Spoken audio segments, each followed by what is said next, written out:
लोकतंत्र के सबसे बड़े पर्व में सारा खेल कुछ मुद्दों के इर्द गिर्द ही बुना जाना है। विपक्षी इंडिया गठबंधन जहां सरकार की खामियां गिनाकर सत्ता की सीढ़ियां चढ़ने को तैयार है, तो वहीं एनडीए मोदी की गारंटी वाली तस्वीर लेकर अब की बार 400 पार का नारा दे रही है।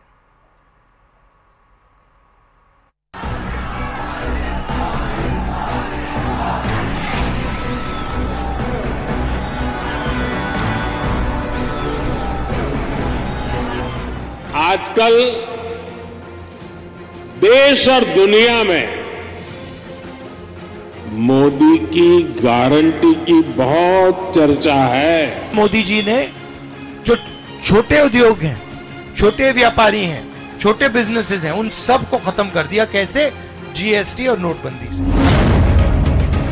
2024 का सियासी शंखनाद।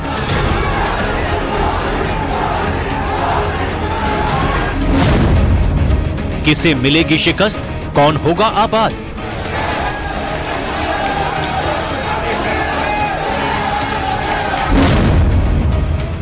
विपक्ष के मुद्दों का शोर या फिर चलेगा मोदी की गारंटी का जोर? 2024 के सियासी समर की तस्वीरों में अब और भी रंग भरने वाले हैं। चुनाव प्रचार को रफ्तार मिलने वाली है, मुद्दों को और धार दी जाने वाली है, क्योंकि 2019 के मुकाबले इस बार चुनाव की तस्वीर बहुत अलग है। इंडिया गठबंधन मोदी की अगुवाई वाले एनडीए के सामने है। यही वजह है कि पीएम मोदी नए एजेंडे और नई कूटनीति से विपक्ष को घेर रहे हैं। आज जब मोदी ये सच्चाई बताता है तो ये मोदी को गाली देते हैं। भ्रष्टाचारियों से भरे इंडी गठबंधन का सबसे बड़ा मुद्दा है मोदी का परिवार नहीं है। ये लोग कहते हैं कि इंडी गठबंधन के परिवारवादी नेताओं को लूटने का लाइसेंस मिलना चाहिए। क्या लूटने का लाइसेंस मिलना चाहिए? क्या मिलना चाहिए? क्या मैं हूं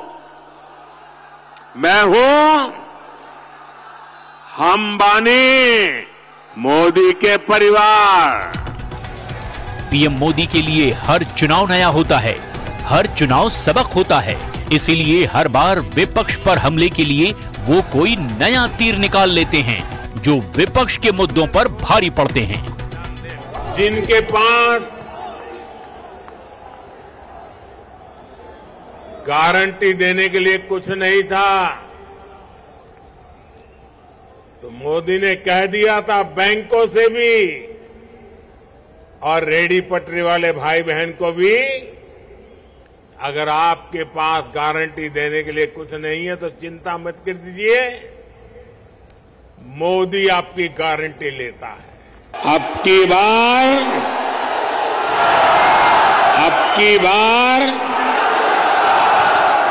की बार एनडीए सरकार 400 पार। लेकिन इंडिया गठबंधन की तैयारी भी कम नहीं आंकी जा सकती। इंडिया गठबंधन की सबसे बड़ी पार्टी यानी कांग्रेस सांसद राहुल गांधी भारत जोड़ो न्याय यात्रा के दौरान लगातार मोदी सरकार को घेरते रहे हैं। मोदी जी चाहते हैं कि आप दिन भर मोबाइल पे रहो, जय श्री राम बोलो और भूखे मर जाओ। इसके अलावा भी विपक्ष एनडीए को अलग अलग मुद्दों पर घेरता रहा है, जिनमें बेरोजगारी, महंगाई, किसान आंदोलन, जातिगत जनगणना, ईडी का छापा और हाल ही में आया इलेक्टोरल बॉन्ड यानी कि चुनावी चंदे का मुद्दा बड़ा हो गया है। इस देश में बढ़ती हुई गरीबी, बढ़ती हुई महंगाई, बढ़ती हुई बेरोजगारी, बढ़ती हुई अमीर और गरीब के बीच में खाई, तो ये सारी बातों पर आज ये चुनाव लड़ा जाएगा। मोदी मुद्दा नहीं है। लेकिन विपक्ष के हमलों का सामना करने के लिए एनडीए के पास इस बार राम मंदिर में प्रभु श्री राम की प्राण प्रतिष्ठा, परिवारवाद बनाम मोदी का परिवार, मोदी की गारंटी और विकास, इंफ्रास्ट्रक्चर में क्रांतिकारी बदलाव, नागरिकता संशोधन कानून, काले धन पर नियंत्रण और प्रधानमंत्री गरीब कल्याण योजना जैसे तुरूप के पत्ते हैं। यानी सियासी मुद्दों की ये जंग अब और भी रोचक होने वाली है।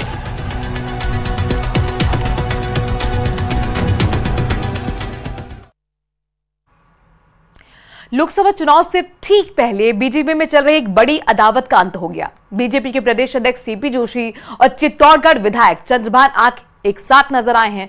इसके पीछे अहम भूमिका निभाई है निम्बाहेड़ा विधायक श्रीचंद कृपलानी ने। ये रिपोर्ट देखिए।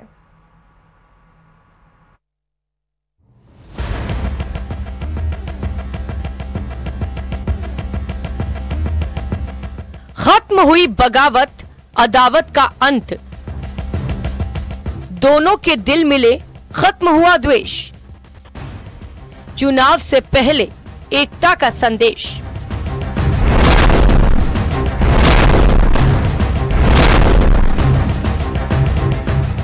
जब चुनाव सिर पर हो तो बागियों से निपटना जरूरी होता है, खासकर तब जब आप दुनिया की सबसे बड़ी पार्टी हो। ऐसा ही कुछ प्रदेश की सियासत में भी हुआ, जब लंबे समय से बीजेपी प्रदेश अध्यक्ष सीपी जोशी और चित्तौड़गढ़ विधायक चंद्रभान आक्या की अदावत का अंत हुआ। चित्तौड़गढ़ सांसद सीपी जोशी और विधायक चंद्रभान सिंह आक्या के बीच कई सालों से राजनीतिक मनमुटाव चल रहा था। हालांकि दोनों के बीच चल रहा कोल्ड वॉर अब खत्म हो गया है। बता दें, विधानसभा चुनाव में चित्तौड़गढ़ सीट से टिकट काटे जाने के बाद आक्या ने बगावत कर दी थी और टिकट काटने का आरोप सीपी जोशी पर लगाया था। विधायक चंद्रभान सिंह आक्या ने निर्दलीय चुनाव लड़ा और जीते भी। वहीं बीजेपी प्रत्याशी नरपत सिंह राजवी की जमानत जब्त हो गई थी। इसी के बाद से पार्टी पदाधिकारियों को चित्तौड़गढ़ में बिखराव की चिंता सताने लगी। इधर बीजेपी ने लोकसभा चुनाव के लिए सीपी जोशी को अपना उम्मीदवार बनाया, तो उधर विधायक आक्या भी अपने करीबी को मैदान में उतारने की तैयारी करने लगे। तो वहीं कांग्रेस ने कटावर नेता उदयलाल आंजना को अपना प्रत्याशी घोषित कर दिया, जिससे बीजेपी आलाकमान की चिंताएं और बढ़ गई। दोनों दिग्गजों के बीच मनमुटाव के बीच मुख्यमंत्री भजनलाल शर्मा के निर्देश पर वरिष्ठ नेता श्रीचंद कृपलानी लगातार कोशिशों में लगे हुए थे। हालांकि शनिवार देर रात जयपुर में सीएम भजनलाल के नेतृत्व में एक मीटिंग चली, जिसमें दोनों के बीच सुलह हो गई और दोनों ने अपनी अदावत खत्म कर पीएम मोदी के पक्ष में चुनाव लड़ने का फैसला लिया है। चंद्रभान सिंह अब पूरी तरह से बीजेपी को समर्थन देने के लिए राजी हो गए हैं। लोकसभा चुनाव में आक्या की बगावत से बीजेपी को नुकसान हो सकता है। ऐसे में आक्या के समर्थन से चित्तौड़गढ़ सीट पर बीजेपी का पलड़ा भारी दिख रहा है। साथ ही पार्टी ने दोनों दिग्गजों के दिल मिलाकर एकता का भी संदेश दिया है। राजनीति कब किस करवट बैठेगी ये कोई नहीं बता सकता, क्योंकि राजनीति में ना कोई स्थायी शत्रु होता है और ना ही स्थायी मित्र। लोकसभा चुनाव के लिहाज से चंद्रभान सिंह आक्या और सीपी जोशी ने अपनी राजनीतिक अदावतें भुला दी है। अब एक बार फिर से वे एकजुटता का संदेश देते नजर आ रहे हैं। इसका फायदा आने वाले चुनाव में कितना मिल सकेगा, ये तो खैर समय ही बताएगा। कैमरा पर्सन मान सिंह के साथ महेश दाधीच, न्यूज 18 जयपुर। और स्पेशल रिपोर्ट में बात करते हैं भारतीय नौसेना की। दरअसल भारतीय नौसेना समंदर में अपने पराक्रम के लिए जानी जाती है। एक बार फिर नेवी की कमांडोज ने समंदर में बड़ा ऑपरेशन किया है और सोमालिया के लुटेरों को घुटने पर ला दिया। कहा जा रहा है कि 35 डकैतों ने आत्मसमर्पण कर दिया। नेवी ने इस ऑपरेशन की कुछ तस्वीरें भी जारी की हैं। ये स्पेशल रिपोर्ट देखिए।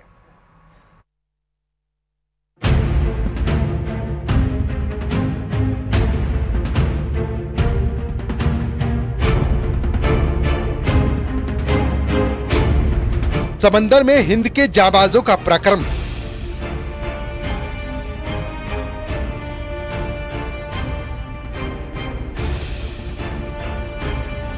सोमालिया के डकैतों का सरेंडर। भारतीय नौसेना को एक बार फिर से बड़ी कामयाबी हाथ लगी है। नेवी के शूरवीरों के आगे सोमालिया के समुद्री लुटेरों ने घुटने टेक दिए। लुटेरों ने नेवी के धुरंधरों से मुकाबला करने की भरसक कोशिश की, लेकिन नेवी ने उनके मंसूबों को मिट्टी में मिला दिया। नौसेना के मार्कोस कमांडो ने समंदर में ऐसा पराक्रम दिखाया जिससे 35 सोमालियाई डकैतों को सरेंडर करना पड़ा। इतना ही नहीं, नौसेना ने मालवाहक जहाज से चालक दल के 17 सदस्यों को भी सुरक्षित बचाया।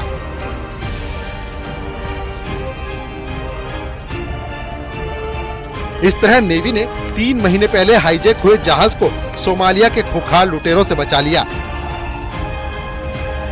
नेवी ने एक वीडियो भी जारी किया है जिसमें एक समुद्री लुटेरा नेवी के हेलीकॉप्टर पर गोलियां चलाता दिख रहा है।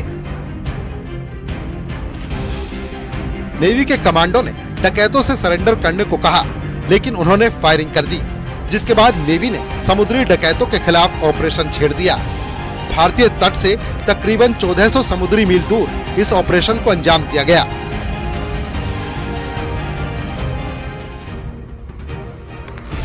इसके लिए इंडियन नेवी ने P-8I समुद्री गश्ती विमान, वॉरशिप INS कोलकाता और INS सुभद्रा को उतारा। C-17 विमान से मार्कोस कमांडो को कमर्शियल शिप पर उतारा गया, जिसके बाद लुटेरों को सरेंडर के लिए मजबूर होना पड़ा।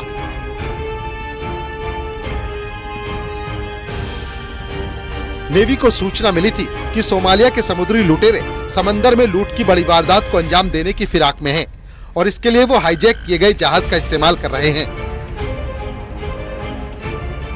3 महीने पहले अदन की खाड़ी में इस जहाज को हाईजैक किया गया था। ये जहाज माल्टा का था और इसका नाम MV रुएन है। सोमालिया के लुटेरे MV रुएन का इस्तेमाल लूट की गतिविधियों के लिए कर रहे थे। नेवी के मुताबिक 15 मार्च को जब हेलीकॉप्टर इस जहाज के करीब पहुंचा तो समुद्री लुटेरों में हड़कंप मच गया। लुटेरों से सरेंडर और बंधक बनाए गए क्रू मेंबर्स को छोड़ने के लिए कहा गया, लेकिन उन्होंने फायरिंग शुरू कर दी, जिसके बाद नेवी के मार्कोस कमांडो भी हरकत में आए और सफलतापूर्वक मिशन को अंजाम दिया। कहा जा रहा है कि 35 लुटेरों ने सरेंडर कर दिया।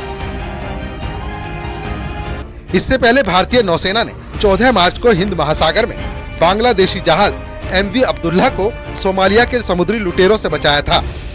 सोमालिया के डकैत समंदर में काफी सालों से आतंक मचाते हुए आए हैं। सोमालिया वो मुल्क है जिसके समंदर में बड़ी तादाद में मछलियां हैं। साल 1990 तक मछली का कारोबार ही यहाँ के लोगों के जीवन यापन का साधन था। तब समुद्री लुटेरों का कोई भय नहीं था, लेकिन सोमालिया के हालात बदल गए। देश में सिविल वॉर छिड़ गई। इसका फायदा विदेशी कंपनियों ने उठाया, लोगों का रोजगार छीनने लगा और साल 1990 के बाद से ही सोमालिया के लोगों ने हथियार उठा लिए और समुद्री लुटेरे बन गए। मालवाहक जहाजों को लूटना शुरू कर दिया। तब से लेकर अब तक ये सिलसिला बदस्तूर चलता आ रहा है। लेकिन ये समुद्री लुटेरे भारतीय नौसेना से बेहद खौफ खाते हैं, क्योंकि भारतीय नौसेना हमेशा इन डकैतों पर भारी पड़ती है। Bureau report, news 18।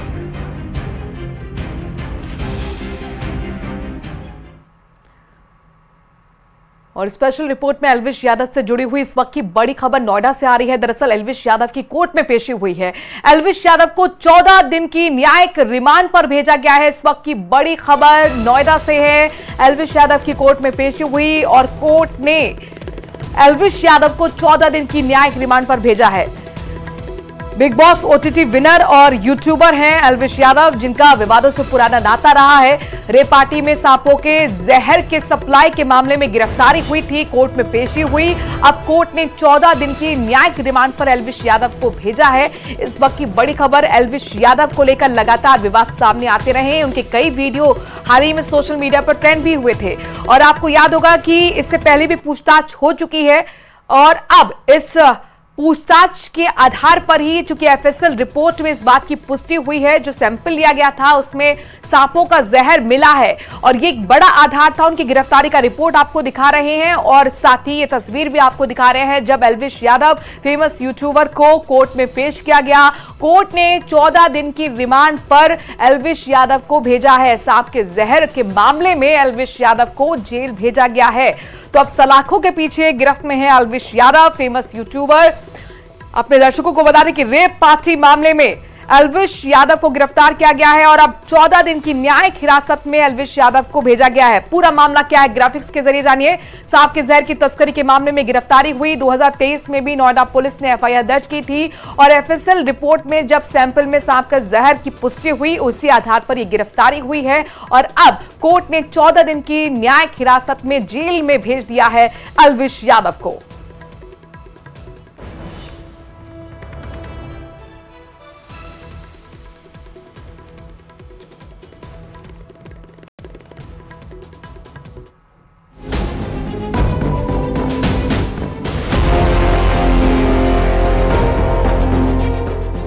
Big big boss OTT 2 के विजेता एल्विश यादव को नोएडा पुलिस ने गिरफ्तार कर लिया है।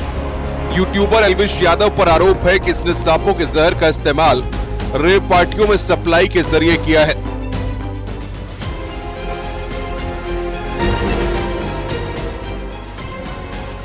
नोएडा की रेव पार्टियों में नशे के लिए इस्तेमाल हो रहे सांपों के जहर का केस एल्विश यादव को जेल की सलाखों तक पहुंचा दिया।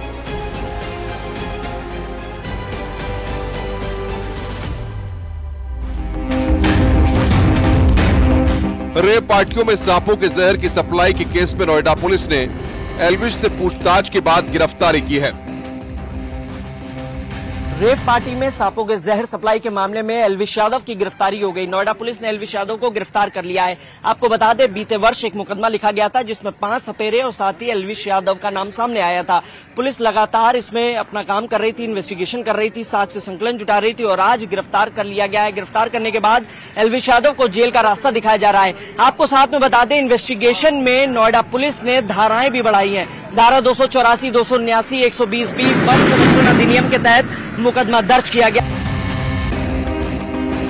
दरअसल नोएडा पुलिस ने सांपों के जहर की जांच के लिए जयपुर FSL सैंपल भेजे थे।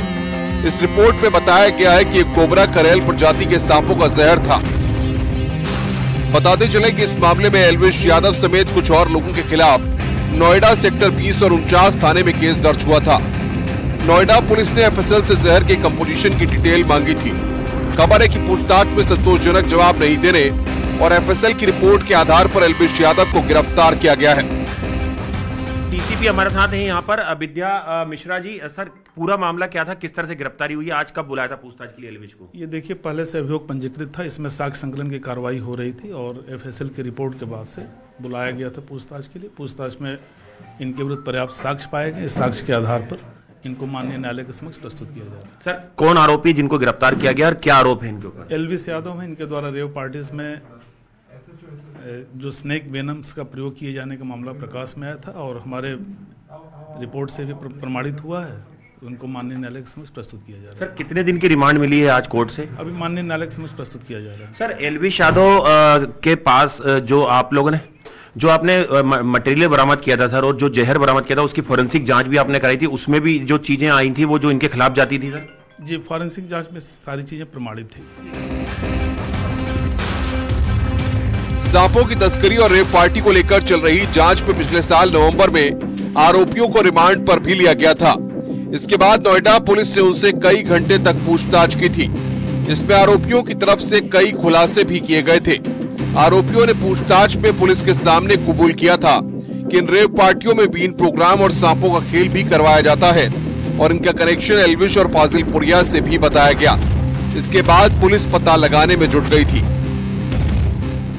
इसके अलावा आपको बता दें, FSL की रिपोर्ट में भी ये खुलासा हुआ था कि जो सांपों का जहर बरामद हुआ था वो करहत प्रजाति का था। साथ ही गौतम बुद्ध नगर पुलिस कमिश्नरेट ने कंपोजिशन के लिए भी लेबोरेटरी को पत्र भेजा था। कंपोजिशन भी मिल गया है। ये घटना बीते साल 3 नवंबर की है, जब नोएडा सेक्टर 51 में मौजूद एक बैंक्वेट हॉल से पुलिस ने 5 लोगों को गिरफ्तार किया था। इनके पास 9 सांप मिले थे, जिनमें से 5 कोबरा सांप थे। इन लोगों के पास से पुलिस को 20 ml संदिग्ध जहर भी मिले थे। हालांकि पुलिस की तरफ से बताया गया था कि उस हॉल से जिन लोगों को गिरफ्तार किया गया था उनमें एल्विश यादव शामिल नहीं था। लेकिन नवंबर में इस मामले में 6 लोगों के खिलाफ FIR दर्ज की गई थी। इसमें बताया जा चुका है कि एल्विश जिंदा सांपों के साथ नोएडा के फार्म हाउस पर वीडियो बनाता था। चलिए स्पेशल रिपोर्ट में बढ़ते हैं आगे। दरअसल प्रदेश में काली कमाई करने वाले लोक सेवक ACB की रडार पर हैं। मुख्यमंत्री भजनलाल शर्मा के नेतृत्व वाली नई सरकार के गठन के बाद ACB ने घूसखोरों पर शिकंजा कसने के लिए नया रोड मैप तैयार किया है।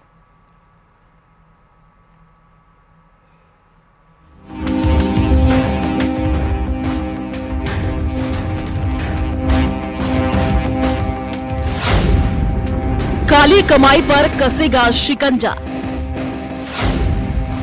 घूसखोरों पर रडार रोड मैप तैयार, करप्शन पर ACB का एक्शन प्लान। ACB के DG राजीव शर्मा ने नया पदभार संभालते ही काली कमाई करने वालों पर एक्शन शुरू कर दिया है। न्यूज 18 से खास बातचीत में एसीबी के डीजी राजीव शर्मा ने इस मुहिम को लेकर के कहा कि इस साल महज 2 महीने में 4 अफसरों के ठिकानों पर छापेमारी की गई और उनके खिलाफ मुकदमे भी दर्ज किए गए। इसमें बीकानेर के एक आबकारी अफसर और जयपुर के एसएमएस हॉस्पिटल के एक डॉक्टर का नाम शामिल है। इस वर्ष में हमने चौथी कार्रवाई की है। जो भ्रष्ट अधिकारी जो आय से अधिक संपत्ति के अर्जित करने के जो मामले सामने आते हैं, तो उस तरह की ये चौथी कार्रवाई, तीसरी और चौथी कार्रवाई है। और प्रयास ये है कि जो भी ऐसे अधिकारी हैं या कर्मचारी हैं जो भ्रष्ट तरीकों से संपत्ति अर्जित करके और प्रॉपर्टीज या अन्य अपनी संपत्ति बढ़ा रहे हैं, तो उनको चिन्हित किया जाके और उनके विरुद्ध कानूनी कार्रवाई प्रारंभ की जाए। प्रदेश में काली कमाई करने वाले लोक सेवक एसीबी के रडार पर है। प्रदेश में मुख्यमंत्री भजनलाल शर्मा के नेतृत्व वाली नई सरकार के गठन के बाद एसीबी ने घूसखोरों पर शिकंजा कसने के लिए नया रोड मैप तैयार किया है, जिसमें प्रदेश में आय से ज्यादा बेहिसाब चल अचल संपत्ति अर्जित करने वाले सरकारी अफसर और कर्मचारी हैं। साथ ही एक्शन प्लान के तहत एसीबी की इंटेलिजेंस विंग काली कमाई की जानकारी भी जुटा रही है।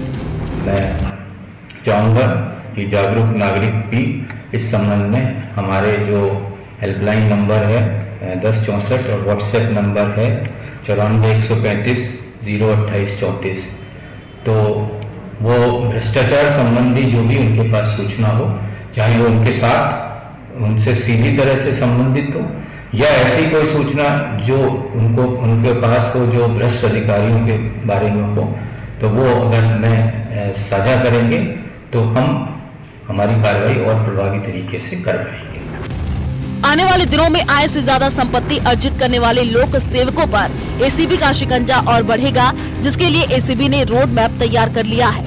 जयपुर से न्यूज 18 के लिए विष्णु शर्मा की रिपोर्ट। और कांग्रेस से जुड़ी इस वक्त की बड़ी खबर कोटा से आ रही है। दरअसल प्रदेश कांग्रेस महासचिव अमीन पठान को गिरफ्तार कर लिया गया है। कल वन विभाग की टीम ने मामला दर्ज किया था। अमीन पठान ने कल कलेक्ट्रेट पर प्रदर्शन किया और दरअसल प्रदर्शन का आह्वान किया था। अमीन पठान की गिरफ्तारी के बाद कोर्ट में पेश करने के लिए पहुंची है पुलिस। इस दौरान अमीन पठान के समर्थक बड़ी तादाद में मौजूद भी हैं। तो आपको कोटा से बड़ी खबर दे रहे हैं। प्रदेश कांग्रेस महासचिव अमीन पठान की गिरफ्तारी हुई है। कल वन विभाग की टीम ने मामला दर्ज किया था। दरअसल अमीन पठान ने कलेक्ट्रेट पर प्रदर्शन करने का कल आह्वान किया था और पठान की गिरफ्तारी के बाद कोर्ट में पेश करने के लिए पुलिस पहुंची। इस दौरान वहां पर उनके भीड़ एक समर्थकों की नजर आ रही है और इसीलिए वहां पर पुलिस अलर्ट। स्पेशल रिपोर्ट में आज के लिए इतना ही। देखते रहिए न्यूज 18 राजस्थान। नमस्कार।